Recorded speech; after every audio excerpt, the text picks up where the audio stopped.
it's Nora, and I am back after almost one whole year with my second video ever. Consistency is key, as they say. Today, I want to talk about some fucking awesome books I've read about 12-year-olds. I feel like me a couple of years ago was such a pretentious reader. I would be like so embarrassed of all the like YA and romance I've read in the past year, and even more recently middle grade. But like past me did not know what I know now. So first I want to talk about the Misewa Saga, which is so far a 2-book series by David A. Robertson. Yes, I had to check the book to confirm his middle initial. And yes, I got this out of interlibrary loan, and you're not allowed to take off this thing, so I can't really show you the cover.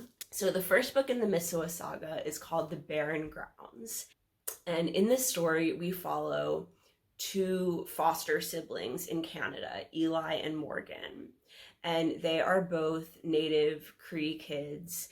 And Eli lived with his grandfather up until 1 month ago when he first enters the foster care system. This is his first home, so he has a really strong connection to his family, to his culture. Editing Nora here, thought it was pretty important to let y'all know that we don't actually yet know why Eli had to leave his family and is in foster care.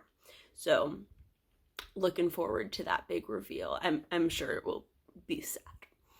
Whereas Morgan has been in the foster care system since she was 2 years old and has no memories of life before then. She doesn't remember her family, and she doesn't really have any connection to being Indigenous. She doesn't know anything about Cree culture or the language, and she's been in and out of a lot of foster homes. Morgan and Eli find themselves in this new home.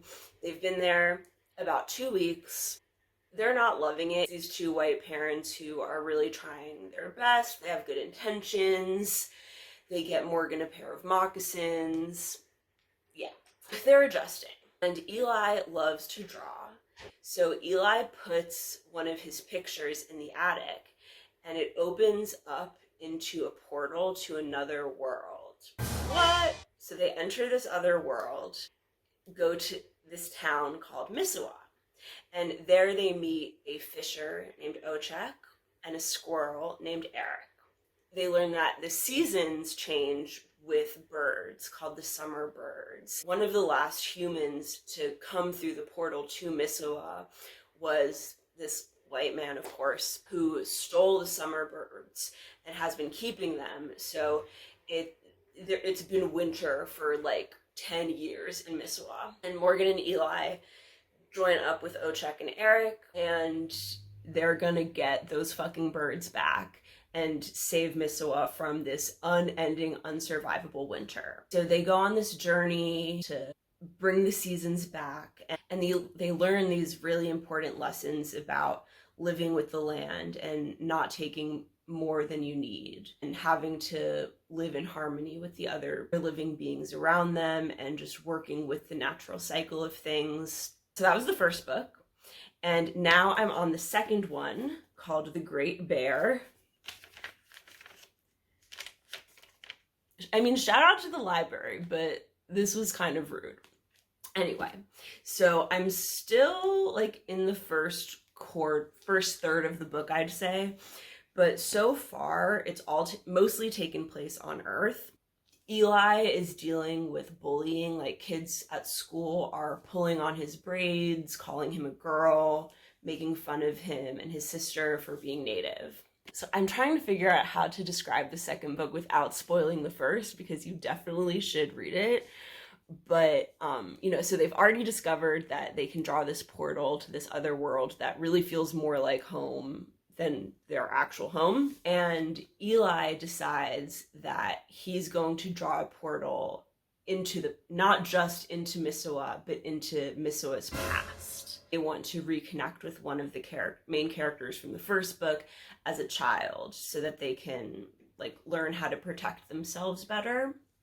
So that is the plot of the second book. And man, it is so fucking good. I read the first one as an audiobook. I just went on a walk and listened to the whole thing at once. I was just completely transported. I was rooting for the characters. I felt emotionally involved. The descriptions of the other world were so beautiful. And the book does use some Cree words. So in the second one, they have like a glossary of definitions and pronunciations, but obviously I didn't have that in the first one since it was an audiobook. So I did appreciate just like hearing the words, and I figured out what they meant with the context clues. Like I didn't need the glossary. And you know, books that include languages other than English definitely don't have to have that. But since this is a middle grade, it makes sense, and you know, I appreciated it. First book was a 5 out of 5 for me, The Barren Grounds. This one will probably be the same. I don't know how many books in the series Mr. Robertson is planning on writing, but hopefully there'll be dozens because so fucking good. And then the other middle grade book I read this year, I actually read because Jess Owens from, what is her channel? She's always talking about how much she loves Amari and the Night Brothers by B.B. Alston. And it's just, first of all, a gorgeous cover. We have our main character, Amari, who's a 12-year-old, lives in like a poorer part of Atlanta and goes to like a rich white school on scholarship. In the beginning, we learn that her older brother has been missing for quite some time, and everybody thinks he's dead pretty much, but she knows in her heart that he is alive, and she is committed to finding him. She's like, fuck everyone else, you're making fun of me for my dead brother, but he's not even dead. Okay, side note, even if he was dead, that'd be super fucked up to make fun of someone for having a dead brother. But I digress. So early on in the story, she gets this magical message inviting her to this camp, pretty much, where she learns that everything she's ever heard in a fairy tale or myth is real. The supernatural world is real, and Quentin, her brother, was a part of it and has invited her to train, to join it. She gets the vision so she can see the truth behind everything. While there, unfortunately, it's a very similar dynamic with her old school. There's all these legacy kids who come from these like long lines of supernatural families and are super wealthy and have the benefit of having received all this training about this world, whereas this is all new to her. And as she gets there, she discovers that her older brother is incredibly famous for the work he did as an agent with the Bureau of Supernatural Affairs. So Amari decides that she is going to try out to be an agent as well, and she's going to use the knowledge at the Bureau to uncover the truth of what happened to her brother, find him, figure all that good shit out. But you know, everything's not really as it seems at the Bureau. Everything's classified. While there, she also discovers that she has this innate magic that is illegal.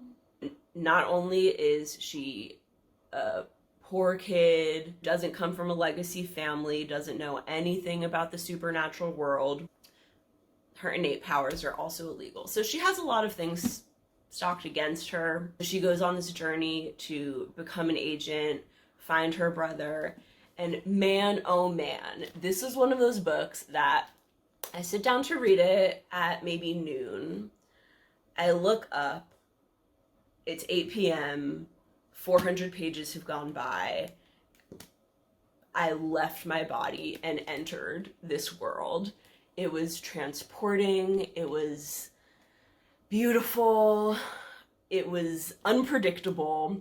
There was one character that I was like, oh, he's fucked up, he's evil, No, he's not. Yes, he is. No, he's not. And I just, BB Alston had me on my toes. And luckily, this is just the first book in a series. The second one comes out March 30th. I cannot fucking wait. And I think it's also going to be a movie.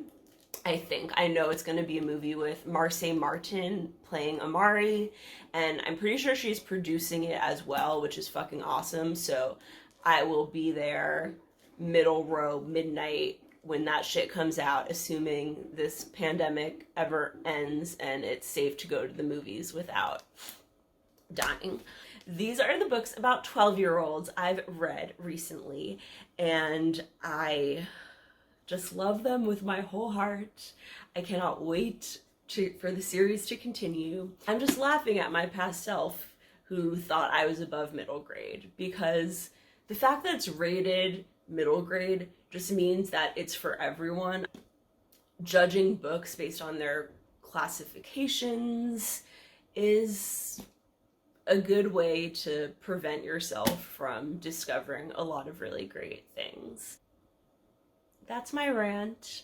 Thanks for watching, and see you in another year. This is my first time talking today. Feels kind of weird. I need to like blah blah blah blah blah blah blah blah blah blah blah blah. What the fuck is it called?